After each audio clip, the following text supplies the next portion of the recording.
A single gunshot echoed across the quiet woods of a North Carolina state park. Moments later, a fisherman who had just heard a woman crying on the riverbank realized the cries had fallen silent. By the end of that day, the body of 30-year-old Mica Miller was pulled from the water, a fatal bullet wound to her head. Police wasted no time reaching their conclusion: suicide. They pointed to the gun she had purchased hours earlier, the belongings she left behind in her car, and the evidence at the scene. But to her family, friends, and many who followed the case, that explanation never fit. Because just weeks before her death, Mica had given a chilling warning: "If I end up with a bullet in my head, it wasn't me. It was JP. JP, John Paul Miller, wasn't just her husband. He was the pastor of Solid Rock Church in Myrtle Beach, a man of authority and charisma who had guided Mica since she was barely a teenager." On the outside, their marriage looked like a picture of faith and devotion. On the inside, those who knew her best say it was built on control, manipulation, and fear. Mica wasn't just a pastor's wife. She was a worship leader, a designer, a missionary who poured herself into the church community. She had a bright presence and a voice that lifted others up. But behind closed doors, she was living a very different reality.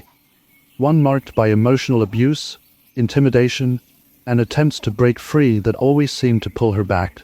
Her sudden death in April 2024 sparked shock across South Carolina and beyond.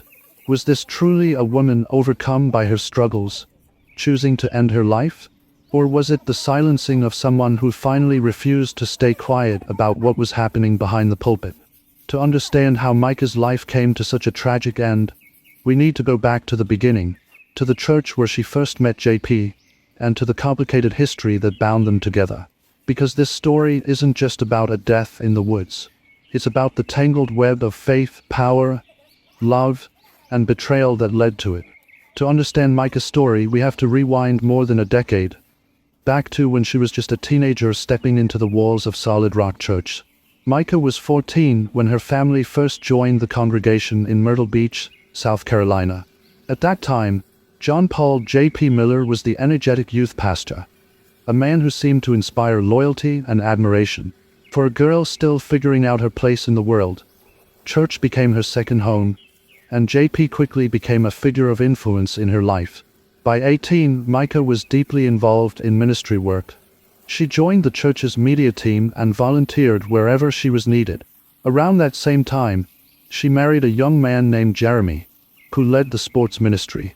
And in a twist that feels almost too surreal to ignore, the man who officiated that marriage was none other than JP himself. But what began as a pastoral relationship soon crossed lines. Mica began working for JP more directly, first as his secretary, then as a babysitter for his growing family. The closeness didn't go unnoticed, and by 2015, JP's wife Allison discovered him and Mica in a compromising situation. The fallout was devastating. Both marriages crumbled. By the next year, Allison had divorced JP, and Mica had divorced Jeremy. The church buzzed with whispers, and the scandal shook the community. Yet, rather than creating distance, the affair only bound Mica and JP closer together. In 2017, they married. Mica was just 23 years old, stepping into the role of not only a pastor's wife, but also a stepmother to JP's 5 children. It was a heavy responsibility, especially given the shadow of controversy surrounding their union. From the outside, it looked like redemption, a new beginning after broken promises. Inside, however, it planted the seeds of an imbalance that would grow darker with time. JP had years of authority and experience, while Mica was still a young woman trying to navigate adulthood under his watchful eye. As pastor's wife, she poured herself into every aspect of church life, leading worship, organizing women's and youth ministries, and even joining missions overseas. Her voice, her creativity, and her energy touched many. But those closest to her began to notice cracks. The young woman who once radiated joy seemed weighed down by something unseen. Behind the hymns and the smiling photographs, a different story was unfolding. One of control, manipulation, and the quiet loss of freedom that would one day set the stage for tragedy. April 27, 2024. It was a calm spring afternoon in North Carolina, The kind of day when families fished along the riverbanks and kayakers drifted through the water. For 55-year-old Johnny Jacobs, it seemed like just another fishing trip at Lumber River State Park. But what he heard that day would haunt him forever. Around mid-afternoon, Johnny heard faint cries echoing from the riverbank. At first, he thought maybe someone was hurt or lost in the woods. The cries went on for several minutes, full of fear and desperation. Then suddenly silence. A few minutes later, a single gunshot cracked through the stillness. When Johnny moved closer to investigate, he stumbled across a backpack left near the bank. Inside were glasses, a cell phone, credit cards, keys, even a small Bible, all belonging to Mica Miller. It was a chilling discovery. Within an hour, emergency responders flooded the area after a 911 call came in. At 4:30 p.m., a kayaker spotted Mica's body floating in the river. She had been shot once in the head.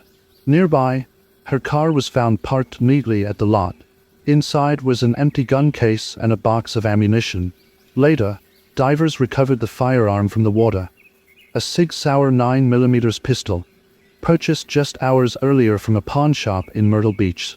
The receipt was still in the car, and it showed that Mica herself had bought it.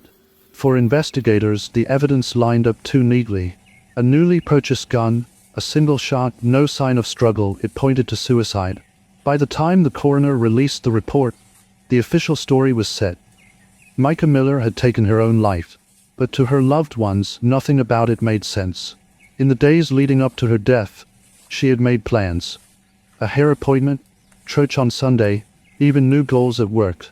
She was finally standing firm in her decision to leave her troubled marriage. Why would a woman full of plans suddenly end her life on a random Saturday afternoon? Her family's doubts deepened when they recalled her warning. If I'm found with a bullet in my head, it wasn't me. It was JP. To them, the gun purchase, the lonely state park, and the quick conclusion of suicide looked less like a decision she made and more like a setup. And so, what looked at first like a tragic ending became the start of a much larger mystery. When news of Mica's death spread, law enforcement moved quickly to close the case. The coroner ruled it a suicide, pointing to the gun receipt, the weapon in the water, and the absence of signs of a struggle. On paper, it seemed airtight, but outside the official reports, the questions only grew louder. Family and friends immediately pushed back. They described a woman who had been making plans, who had found new energy in life after deciding to finally leave her husband. They remembered her words to her sister, her warning that if she was ever found dead with a bullet in her head, it wouldn't be by her own hand. That single statement became a haunting clue, a piece of testimony that couldn't be ignored. The more people looked at her marriage, the more troubling details surfaced. Mica had tried to leave JP before, sometimes fleeing across state lines, changing phone numbers, and even filing for divorce. Yet somehow she was always pulled back. At one point, she reported that he had taken her car, her keys, even her wallet, leaving her trapped. She later discovered GPS trackers hidden on her vehicle twice. There were also accusations of psychological abuse and spiritual manipulation. Mica had told others she believed JP had groomed her since her teenage years. In police reports, she mentioned being involuntarily committed to a facility against her will, with JP framing it as a mental health crisis. To those who knew her, it looked like another way he kept control. Even after she filed divorce papers, strange events continued. Her tires were slashed. Intimate photos of her surfaced online. She confided in friends that she felt stalked. And yet, when she sought help, the system seemed to fail her. Reports were written, but no charges were ever brought. When she died, these stories painted a picture far more complex than a single tragic moment. To her family, it wasn't a sudden breakdown. It was the final chapter in a long pattern of control and intimidation. Still, investigators stuck with the evidence they could hold in their hands. The purchase of the gun, the 911 call she placed before her death, the surveillance footage showing her alone. To them, the case was solved. To her loved ones, it was only beginning. In most true crime stories, a trial brings answers. Evidence laid bare, witnesses called, and a jury left to decide. But in Mica Miller's case, there was no trial. Instead, the verdict came quietly from law enforcement. Suicide, Case closed. The Robeson County Sheriff's Office released its findings, supported by the coroner's report. They pointed to the surveillance footage showing Mica alone that morning, walking into the pawn shop to buy the gun. They referenced the receipt in her car, the weapon recovered from the water, and the 911 call she made asking if her phone could be traced so her family would know where to find her. To investigators, the conclusion was clear. She had ended her own life. But to her family, friends, and much of the public, that verdict felt hollow. They argued that key steps had been missed. No toxicology report was done. The autopsy left gaps. Most of all, Mica was cremated almost immediately, before a second independent review could be performed. For those who doubted the official story, it felt like evidence had been erased. Then there was JP himself. Just one day after her body was recovered, he stood before his congregation and spoke. Rather than mourning, many said he seemed detached, even rehearsed. In her obituary, he painted their marriage as happy, calling her the best wife he could have asked for, words that her friends described as the ramblings of a narcissist rewriting history. Meanwhile, more troubling allegations surfaced. Claims of affairs, financial misconduct within the church, even whispers of another suspicious death connected to the congregation. The public verdict split in two. One side accepting the official ruling, the other convinced foul play was involved. And in that divide lies the tragedy of Mica's case. With no charges, no trial, and no courtroom showdown, the verdict was left in the hands of public opinion. Law enforcement had made its decision, but for Mica's loved ones, the question remained: did justice ever truly get served? Mica Miller's death didn't just end a young woman's life. It tore open a wound that hasn't healed. For her family, the grief is sharpened by doubt. They can't accept that a woman who was making plans, finding new strength, and breaking free would suddenly choose to die. Her warning to her sister echoes endlessly. If I end up with a bullet in my head, it wasn't me. It was JP. Her funeral was held at Solid Rock Church, led by JP himself. Her family chose not to attend. For them, his words from the pulpit weren't those of a grieving husband. They were a performance. Soon after, he stepped back from ministry, facing a storm of accusations online. But legally, he was never charged. To this day, he remains a free man. What lingers is a split legacy.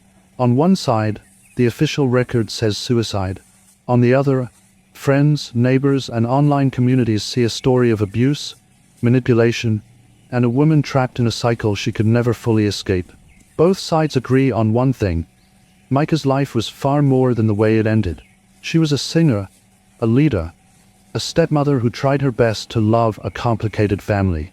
She dreamed of missions overseas, of a new start, of healing. Those dreams ended on a quiet riverbank, but the questions surrounding her death live on. True crime often leaves us in this uncomfortable place. Without a trial, without a clear confession or a conviction, we're left to piece together fragments, statements, receipts, videos, and memories. The official reports close the book, but the human story keeps turning its pages. For Mica's loved ones, the fight isn't about proving conspiracy theories. It's about making sure her voice isn't lost, that the woman who sang in church, who cared for others, who whispered warnings about her own safety, is remembered not just for how she died, but for who she was. Because at the heart of this story is not just a mystery. It's a reminder of how fragile trust can be, how power can be abused, and how easily justice can slip through the cracks. Mica Miller's case may be officially closed, but for those who loved her, the search for truth never will be.